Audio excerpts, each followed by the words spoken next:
Hello friends, if you are not subscribed to the channel, subscribe. If subscribed, check the bell, as well as put likes and comment a lot and distribute our video.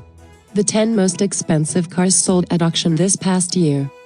Here are the cars that sold for the highest sums from 2020 to 2021. There are some you'd never suspect on this list, ever. An auction can be the most accurate means of determining a car's value at any given moment in time. In the early '70s you couldn't give away Shelby Cobras. Likewise, Ferrari GTOs were once sold in the thousands of dollars instead of the tens of millions. If only we'd bought more cars then. The season officially runs from September 1, 2020 to August 31, 2021, encompassing all the big sales in that time frame, including the Scottsdale auctions in January and the Monterey auctions in August. Browsing through the book is fascinating and also helpful if you are trying to sell a 250 SWB or a Lancia Appia. In the last 12 months there were 192 sales of classic cars that topped $1 million, which is to be some kind of record. Here are the top 10 highest-selling cars for the most recent auction year. 2010 McLaren MP425 F1.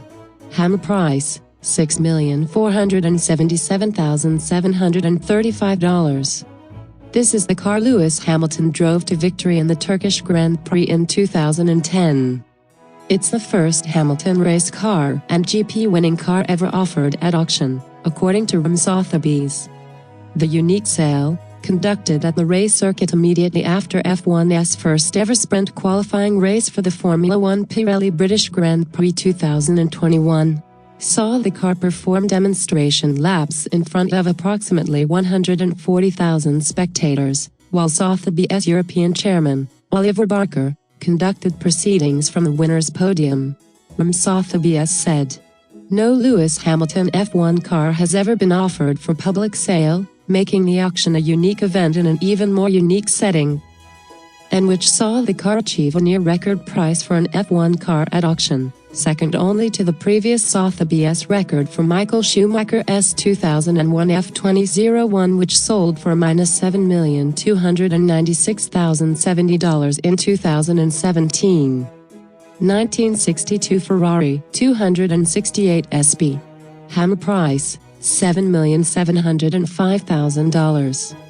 When Lotus and Cooper switched to mid-engine placements in their race cars, Ferrari had to follow suit.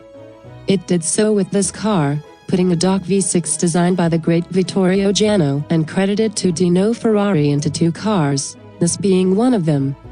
The chassis was based on the 156 F1 car, so imagine how much fun it'll be for the new owner to drive. While the engineering was one thing, the look of the car is stunning. The most dramatic aspect of the SP was surely its breathtaking Spider coach work by Fantasy, Sotheby's said in the catalog for its Monterey auction this year.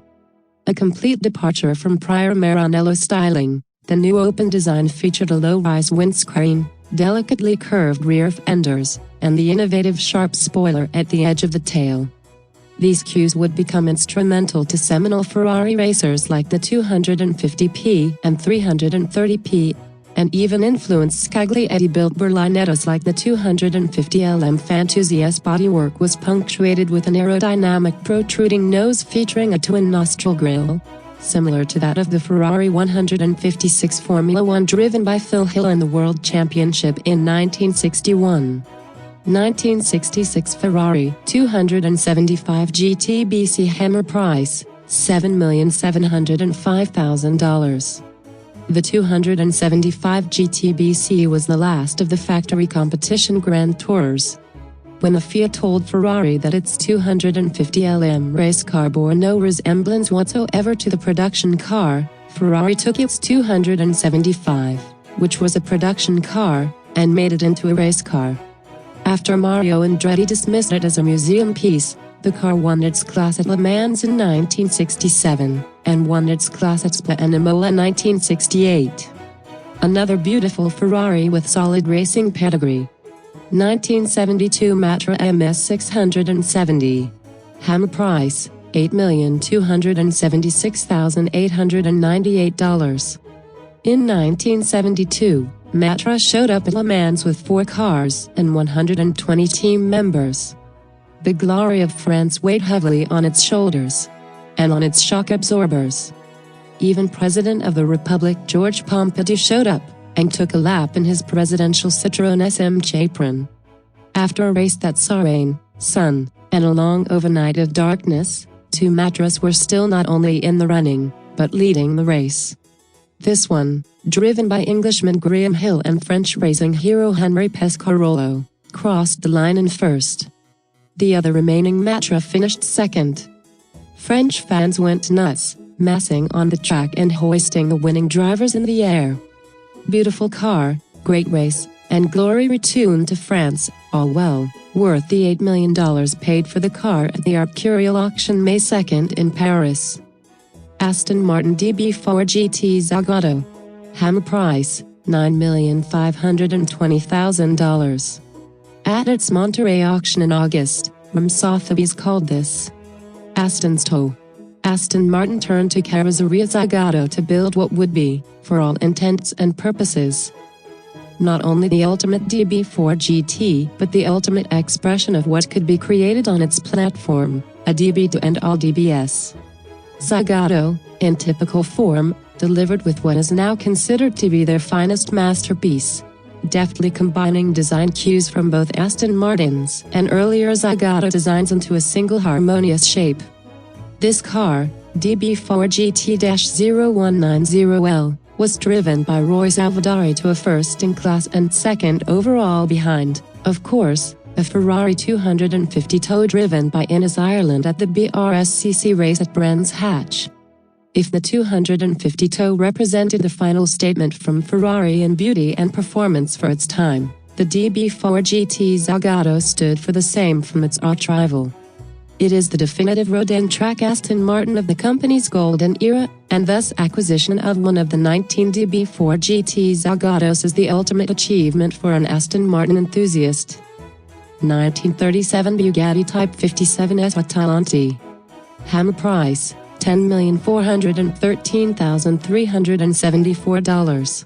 The Type 57S debuted in 1936 with the S standing for subbase, or lowered.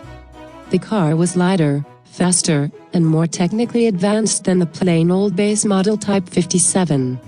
By switching the 3.3-liter twin-cam straight-8 to dry sump, Bugatti was able to lower the engine even more. Only 42 of these were ever made between 1936 and 1938. This was one of just 17 of those that had Jean Bugatti's Atalante coachwork. This one was made for the race car driver and president of the Bugatti Owners Club, Earl Howe, who debuted it to the public at the Eastbourne Concours. He never raced it, as far as we know, but did crash it in 1945. It sat disassembled in pieces until 2008 and was restored to glory shortly thereafter. The sale took place at Gooding and Dab. Co.'s London auction last year. 1959 Ferrari 250 GT Spider California LWB. Hammer price, $10,840,000.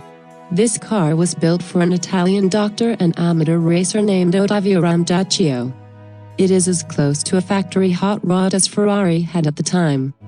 The Tipo 128D engine got high lift Tipo 130 camshafts, high compression 9.3, 1 Barga pistons, and 336 DCL3 Weber carbs topped with a cold air intake box and open velocity stacks. This resulted in dyno pulls of 253 horsepower at 7,200 RPM, 20 to 30 more than most LWB California Spiders. It also got a competition gearbox, limited slip diff, a Barth exhaust, and a relatively massive 36-gallon gas tank. Ramdaccio raced in circuit races and hill climbs, taking class wins in his first 2 outings. It was brought to the US in 1995 and has since run events like the Colorado Grand. The livery in which it was sold last August at Gooding and Dab. Pebble Beach was the original look in which Dr. Ramdaccio drove it. Caio Bella.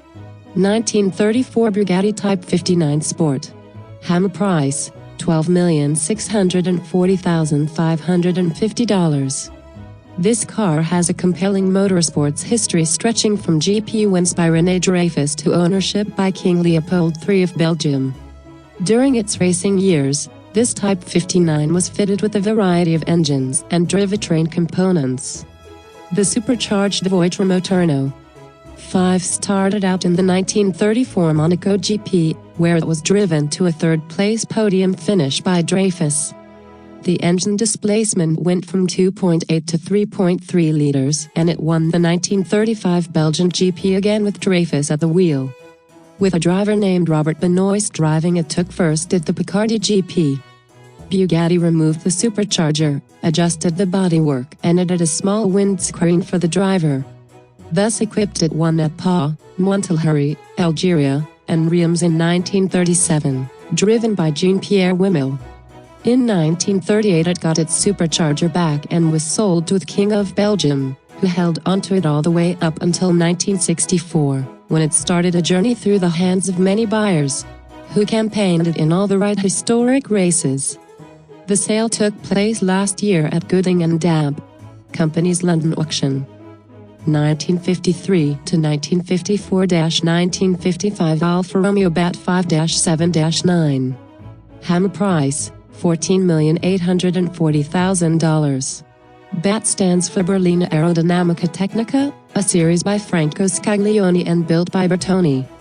The cars debuted in separate years and were owned by separate owners for almost 4 decades until, seeing L3 united at Pebble Beach in 1989. A private collector made an offer to all 3 owners and brought the collection together. Whether considered the ultimate 3-movement concerto of automobile design or the only true automotive triptych ever produced, few will contest the greatness of the Alfa Romeo BAT concepts, wrote Sotheby's in the catalog for this auction, held October 10, 2020, in New York. These masterworks, penned by Franco Scaglione and executed by Turin, Italy's Carrozzeria Bertoni, pioneered automotive aerodynamics while reasserting the primacy of Italian industrial design in the wake of Second World. 1995 McLaren F1. Hammer price, $20,465,000. The McLaren F1 is, in many ways, the Ferrari GTO of the modern era, a car beloved by Silicon Valley tech billionaires. It is genius designer Gordon Murray's road-going masterpiece, the precursor to his current T50. Jay Leno owns one, Mr. Bean owns and has crashed one, even Ron Dennis had a spin in one. The center-seated, V12-powered supercar is said to have the best balance and feel of any street car ever made, and as tales of its pure perfect handling evolve, its legend grows on until this one finally sold for $20 million. This is surely the finest McLaren F1 extant, with just 390 kilometers minus 242 miles on the auto. Chassis 029 was garaged for 17 years by its original owner, in Japan, then garaged again by its second owner, also in Japan. It came into the US in 2013, with just 316 kilometers minus 196 miles throughout its various ownerships. It was maintained according to exacting factory specifications, including starting it once a month and changing all appropriate fluids as required. So whoever bought it at Gooding and Dab Co. at Pebble Beach this year should have a like-new example. On this, I say goodbye to you. Click on the bell and like.